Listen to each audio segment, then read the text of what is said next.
Hey,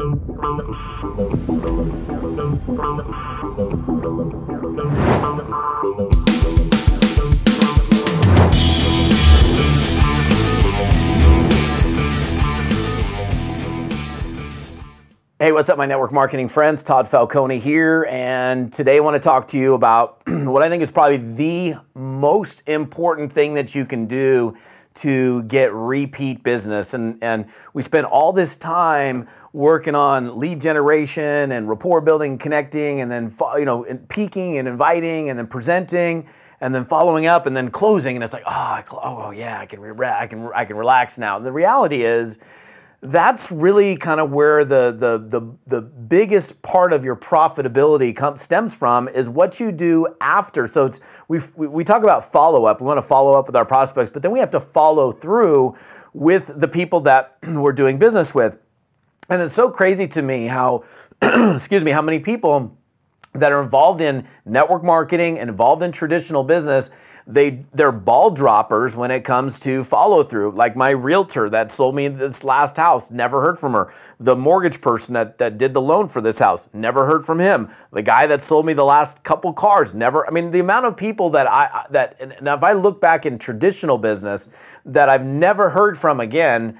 And unless, the funny thing is, they'll call you back when they're ready to do a deal again, and that's another big mistake that people make, and certainly in traditional sales. If the only time you're looking to contact a person is when you want to sign them up on your next contract, you're not going to get the business. One of the reasons, like years and years ago, I sold media advertising, and one of the reasons I did so well is because I talked to my clients in between deals. Like, okay, I closed the contract while we were mid-contract, or we didn't have a contract going on. I was still communicating, saying, what's up, how you doing, in between, checking in, seeing how they're doing, not, oh, here, sign this next contract. When you guys are, and we look at specifically in the context of network marketing, we work so hard to get the business the first time. Well, if you want to get repeat business, you have to be on top of your follow-through game when it comes to what happens after the sale.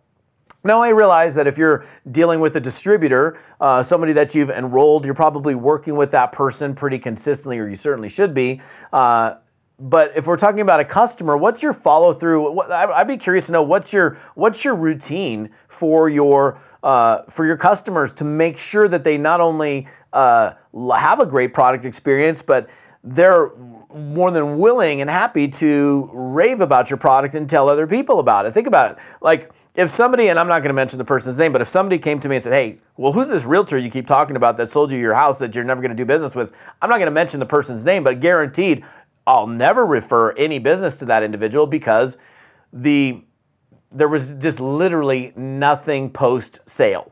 And I mean, I can think about numbers of examples. In fact, I just literally got an email like within the last couple of days from a car dealer who I bought a car from, and they want to sell me another car, but I never even heard from the guy after the sale. Well, I mean, if you were selling cars for a living, you sold me a car, wouldn't it make sense to, hey, after I got home, everything cool with the car? Just want to make sure you're cool. Check in a month later. Hey, just want to see how the car's going. I mean, how many car guys have ever done that? Think about it. You've purchased cars before. Did you ever hear from your car salesperson again?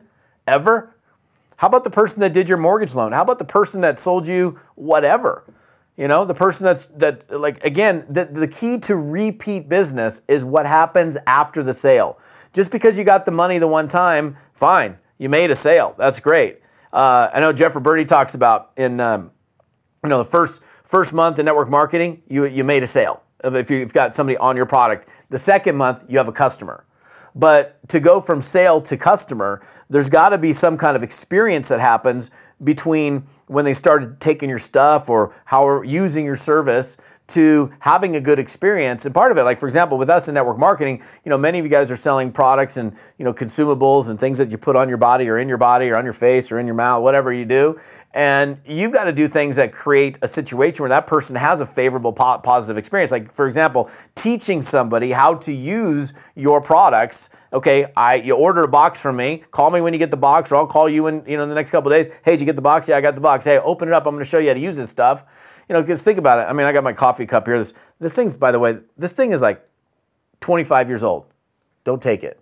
think I'll have to go have therapy or something if I happen to lose that thing. I've had it forever. But, you know, so let's say, for example, you market a nutritional shake. Well, if you're marketing a nutritional shake, I could put some, you know, if I'm not thinking, I've never tried your product, put some lukewarm water in there and shake it up and drink it. Yeah, it might taste all right. But if you put a couple ice cubes in there, some ice cold water, and then blend it up and froth it up, it's just it's so much more tasty. It's gonna give that person a better product experience. So when they're taking it, they're like, wow, I really enjoyed that product experience versus, you know, it was all right, right? So what you want to be thinking about is what can you do to make sure that A, they have a great product experience, that they're getting a great result. Now, I mean, you can't have a repeat customer that's gonna be a long-term customer if they don't feel like they got something good out of your product or service. So if they feel like they're getting a benefit, that it's working for them, that they're getting some positive, like I'm giving you money and this is the benefit that I'm getting in return. I feel like there's some kind of tangible benefit that I'm getting from it.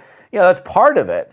But it's also you communicating with this person long term after the sale that makes them look at you differently. Like, hey, I will refer this guy to anybody because of the way he followed up with me. I'm no problem. I'm going to send you business, Falcone. I'll send you business all day long because you're so on top of your follow-up game.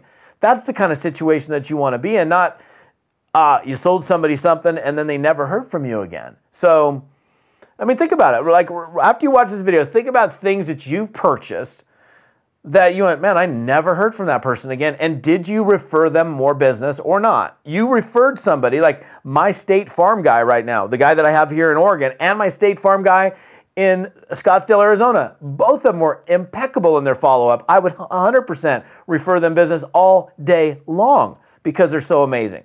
And then there are people I can think of, and I won't mention them by name, that I would never refer them business because they, and Donita Dickinson, I'll say it on video. Donita was my realtor. I probably did 4 or 5 transactions with her up in Washington State. She is amazing. If you're ever looking for a house up there, look up Donita Dickinson. She's an incredible real estate professional up there.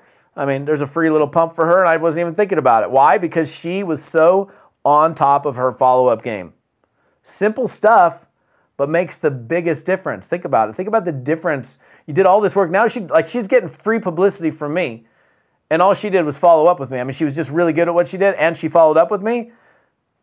Smart stuff, you guys. Repeat business is a lot easier than having to go drum up new business. Referrals, a lot easier than having to go drum up new business. So think about that and do something differently if you must. We'll see you guys on another video. Thanks for watching.